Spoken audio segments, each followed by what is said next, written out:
এই পৃথিবীতে কত বন্ধুর কত আবদার রক্ষা করলেন, পরম বন্ধু মহান আল্লাহ পাকের কোনো আবদার রক্ষা করলেন না। সামান্যটুকু উপকার যে করছে তারে কতবার থ্যাংক ইউ দিলেন। 24 ঘন্টা যিনি লালন পালন করছে তারে একবারও সেজদা দিলেন না। এই নাফরমান, তুই এত বড় গাদ্দার কেমনে হইলি বেটা? বেনামাজির চাইতে বড় গাদ্দার আর কে হইতে পারে? বেনামাজির চাইতে বেয়াদব, অসভ্য আর কি? বেনামাজি অসভ্য, অসভ্য বেনামাজি শয়তান। যার কপালে সেজদা নাই ওই শয়তান, শয়তান, শয়তান, এটা শয়তান। আমি বললাম, আল্লাহর কোরআন বলছে, ইবলিস তুই সেজদা দিলি না, আজকের থেকে তুই শয়তান। ইবলিস রে এর আগে শয়তান বলতো না, বলতো না, আজকের থেকে শয়তান, আজকের থেকে রাজিম, ফখরুজ ফাইন্নাকা রাজিম। আল্লাহ বলছে বের হ বেঈমান, কেন সেজদা দিলি না? ফাইন্নাকা রাজিম, আজকের থেকে ইবলিস তুই অভিশপ্ত।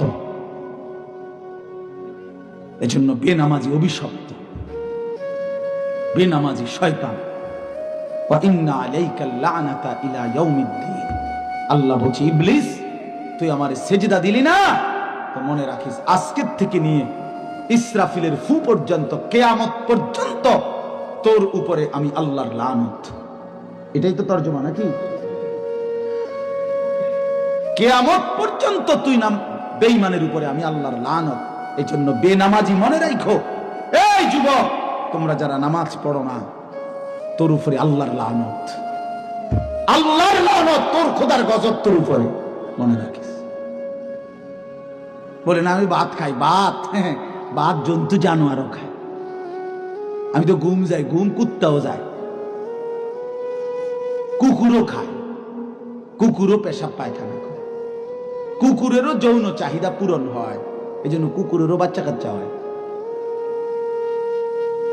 এটা কোনো অবাক কিছু না। আপনি ভাত কতটি খান আর ঘুম যান আর পেশাব পায়খানা করেন আর লজ্জাস্থানের চাহিদা পূরণ করেন, এরই নাম যদি জীবন হতো, তাই জানোয়ারের সাথে তফাৎ কি? বলেন না কেন? জন্তু জানোয়ারের সাথে আমাদের জিন্দেগির তফাৎ কোথায় ভাইয়া? কি ব্যস্ততায় পড়ে গেলেন এই বাবারা, বন্ধুরা আমার, কি ব্যস্ততায় মালিককে সেজদা দিতে পারলেন না? হ্যাঁ, বইয়া বইয়া মোবাইল টিপো, টিপো, বইয়া বইয়া নারী দেখো। একদিন যখন বেঈমান গর্দানে ছুরি রাখবে, সেদিন বুঝবা আল্লাহ কি জিনিস, আল্লাহ কি জিনিস। এজন্য মরলে যদি ঈমানের সাথে মরতে পারি, সেজদা দিয়ে মরতে পারি, আল্লাহর গোলামি করে মরতে পারি, তো এই জীবন যদি চলেও যায়, রক্তে যদি জমিন ভেসেও যায়, কোনো অসুবিধা নেই। ঠিক কিনা বলেন না কেন? মরণ যখন শহীদে মরণ, খালাস, কোনো সমস্যা নাই। ঈমানের মৃত্যু ব্যর্থ না, শহীদের মৃত্যু ব্যর্থ না। কিন্তু যদি নাফরমানির মৃত্যু হয়, যদি বেনামাজি মৃত্যু হয়, যদি শরীর নাপাক, প্যান্ট নাপাক, নারী দেখতে দেখতে, উলঙ্গ ছবি দেখতে দেখতে, তো এই অবস্থায় যদি তোর মরণ হয় বেটা, কি হবে তোমার? কি হবে বাবা?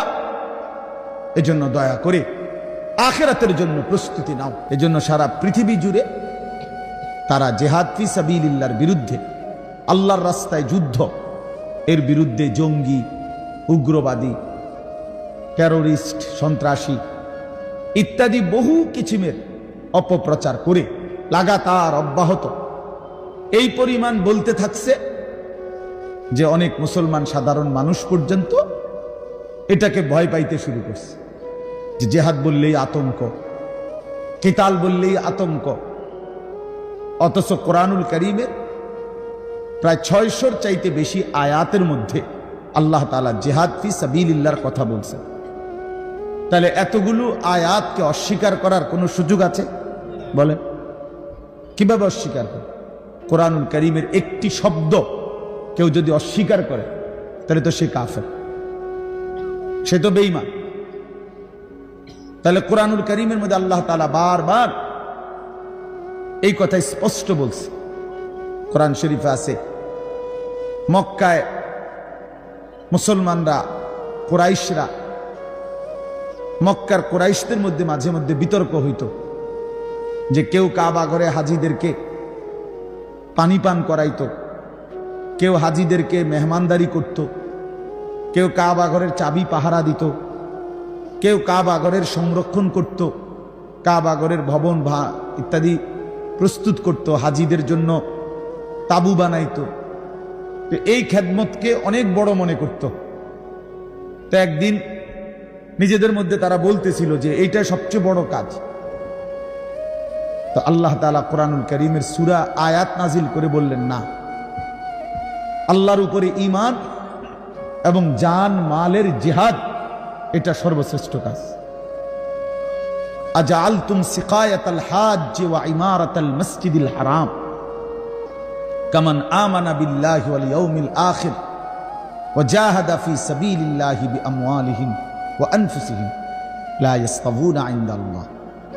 তোমরা মনে করেছো হাজিদেরকে পানি পান করানো এবং কাবা ঘর মসজিদে হারামের রক্ষণাবেক্ষণ করা এটা সর্বোত্তম? আল্লাহ বলে, না, আল্লাহর প্রতি ঈমান, ওয়া জাহাদা ফি সাবিলিল্লাহ বিআমওয়ালিহিম ওয়া আনফুসিহিম, আল্লাহর পথে জান আর মালের জিহাদ, এইটা আর ওইটা কশ্চিন কালেও সমানও হইতে পারে না। উচ্চতা হওয়ার প্রশ্নই নাই, সমান সমানও না, বরং জিহাদ ফি সাবিলিল্লাহ এটা সর্বশ্রেষ্ঠ। ওয়া যারওয়াতু সানামিহি আল জিহাদ। আল্লাহর নবী সাল্লাল্লাহু আলাইহি ওয়াসাল্লাম বলেন, ইসলামের সর্বোচ্চ চূড়া জিহাদ ফি সাবিলিল্লাহ। কি বলেন? সবাই বলেন, ছেলেরা বলো ভাই, এই শব্দটা বলো, জিহাদ ফি সাবিলিল্লাহ। আজ তোমরা ভুলে গেছো। আজ অসংখ্য যুবক ছেলে, কিশোর ছেলে জানেও না এইসব। 16, 17, 18 বছরের ছেলেরা রাসূলুল্লাহ সাল্লাল্লাহু আলাইহি ওয়াসাল্লামের জামানায় পুরা দমে যুদ্ধ করছে।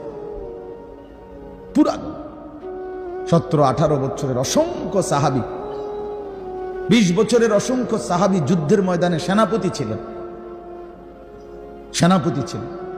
উহুদের যুদ্ধে সর্বপ্রথম আল্লাহর নবী সাল্লাল্লাহু আলাইহি ওয়াসাল্লাম উহুদের যুদ্ধের দিন, ইসলামের ইতিহাসের অত্যন্ত ভয়ানক একটা যুদ্ধের নাম হল উহুদের যুদ্ধ, যেখানে 70 জন সাহাবী শাহাদাত বরণ করছিলেন। এই যুদ্ধে সর্বপ্রথম দুশমনের বিরুদ্ধে কাফেরদের মোকাবেলায় আল্লাহর নবী সাল্লাল্লাহু আলাইহি ওয়াসাল্লাম প্রথম তীর মারার জন্য দুশমনের দিকে যাকে আদেশ করছেন তার বয়স ছিল মাত্র 18 বছর। হযরত সাদ ইবনে আবি ওয়াক্কাস রাদিয়াল্লাহু তাআলা আনহু, নবীজি উনাকেই প্রথম বলছেন দুশমনের দিকে তীর মারো। ইরমি সাদ, সাদ তুমি তীর ছোড়ো। ফিদাকা আবি ওয়া উম্মি, এ নবী জীবনে একবার শুধু বলছে এই 18 বছরের সাহাবী যুবকের জন্য যে আমি মুহাম্মদের মা বাপ তোমার জন্য কুরবান।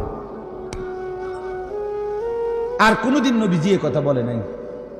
সাহাবীরা নবীকে বলতো, হে আল্লাহর নবী, আমার মা বাপ আপনি রাসূলের জন্য কুরবান হোক, এটা মহব্বতে বলতো। তো নবীজি জীবনে কাউকে বলে নাই এ কথা। এই একমাত্র এই উহুদের যুদ্ধের দিন 18 বছরের ওই ছেলে, এটা হলো এই টিফো মোবাইল, এটা জিন্দিগি এই মোবাইল লইয়াই শেষ করে। এই ছাগলামি করতে করতেই জীবন শেষ। 24 ঘন্টার জীবনটা তোমরা ছেলেরা বুঝে নিছো মোবাইল। তোমাগরে ইবলিস শয়তান এমন ভাবে বলে দিছে যে পৃথিবীর সবকিছু থেকে আলাদা হইবি, কিন্তু এটার থেকে আলাদা হইবি না। আজকে এইভাবে তোমাগরে শয়তান মাথার মধ্যে তোমাকে বুঝাই দিছে যে জীবনটা বাইধা রাখ মোবাইলের উপর। জীবনের আর কোনো পৃথিবীতে কি হয় না হয় কিচ্ছুর দরকার নেই, তুই শুধু মোবাইলের মধ্যে ডুববা থাক। অপদার্থ এক জিন্দিগি ভাইয়া, এক ফালতু জীবন, একটা বর্বর জীবন। মোবাইলের আসক্ত যেই ছেলে মেয়ে, এটা একটা বাজে লোক, ফালতু লোক, ফালতু 100 ফালতু, 100 ফালতু। 100 ফালতু, একেবারেই আকামলা। এটা এক ধরনের অপদার্থ ছাড়া, যার পৃথিবী নিয়ে, মানবতার কল্যাণ নিয়ে, মানুষের কোনো উপকার নিয়ে, পৃথিবী নিয়ে, আখেরাত নিয়ে জীবনের কোনো স্বপ্ন নাই। শাহওয়াত, শুধু শাহওয়াত। শুধু লজ্জাস্থানের একটা চাহিদা আছে, শাহওয়াত, এইটা পূরণ কর। নারী, ছবি, নাচ, গান, উলঙ্গতা, অশ্লীলতা, বেহায়াপনা, অসভ্যতা, খালাস। এটা মজা পাইলাম, বেডি চাইলাম, সারা রাত উলঙ্গ দৃশ্য দেখলাম, জানোয়ারের মতো পড়ে থাকলাম শুইয়া। সকালে 8টা বাজুক 9টা বাজুক, যখন ঘুম ভাঙে ঘুম ভাঙলো। ফজরের নামাজ নাই, শরীর অপবিত্র, নাপাক, অসভ্য ছবি দেখতে দেখতে শরীর নাপাক হয়ে গেছে। এই অসভ্যতা, এই জানোয়ার মাতালের মতো পড়ে আছে খাটে। যখন ঘুম ভাঙে ঘুম ভাঙলো, উঠলো তো উঠলো, নাস্তা খাইলো, আবার ছুটলো, আবার মোবাইল। আহাত, শরীরের পবিত্রতার খবর নাই, আখলাকের খবর নাই, নামাজেরও খবর নাই। কি জীবন এটা! এই জীবনের চাইতে জানোয়ারের জীবন অনেক ভালো। এটা জন্তু, জানোয়ারও এর চাইতে আগে উঠে যায়, এর চাইতে আগে উঠে। একটা সুন্দর বাণী আছে, লেখা থাকে, দেখছি, ভোরের পাখি যদি তোমার আগেই জেগে যায় তাহলে তুমি ব্যর্থ। ভোরের পাখি যদি তোমার আগেই উঠে যায় তুমি ব্যর্থ। তোমার আগে উঠবে কেন? তুমি মানুষ, আশরাফুল মাখলুকাত, আল্লাহর সর্বশ্রেষ্ঠ সৃষ্টি, তুমি তো আগে উঠবার কথা। তোমরা এই কি জীবন বাছাই করে নিছো ছেলেরা? তোমরাই বলতে পারো বাবা। তোমার জন্য আমি আটকাবো না, আমার জন্য তুমি আটকাইবা না। কেউ কারোর জন্য আটকাবে না ছেলেরা, মনে রাখো। একদিন তোমার বাপ তোমার বাপের মতো করে কবরে চলে যাবে। এই যাই দৌড়ঝাঁপ করছে বেচারা কামাই করার, একদিন দেখবা তোমার রাইখা সে চলে গেছে। একদিন তুমিও চলে যাইবা। এই বন্ধু বান্ধব, আড্ডা, এগুলো সব থাইকা যাবে। দুনিয়ার জায়গায় থাকবে। তুমি মরবা যেদিন, আমি মরবো যেদিন, সেদিনও সূর্য উঠবে, চাঁদ উঠবে, পৃথিবীর এই ব্যস্ততা থাকবে, মানুষের দৌড়ঝাঁপ থাকবে, দোকানপাট সব খুলবে, বাজার ব্যবসা চলবে, শুধু আমি নাই। শুধু কি আমি না, আর সবই কি স্বার্থপর দুনিয়া। কেউ তোমার জন্য 1 ঘন্টাও থামবে না, কেউ না। কারো হাতে সময় নাই ভাইয়া, কারো হাতে সময় নাই। বহুতই বড় স্বার্থপর এক দুনিয়া এটা। এজন্য বুদ্ধিমান সে, নবীজি বলছে, আল কাইয়িসু মান দানা নাফসাহু ওয়া আমিলা লিমা বা'দাল মাউত। বুদ্ধিমান তো সে যে নিজের হিসাব করে, নিজের হিসাব রাখে।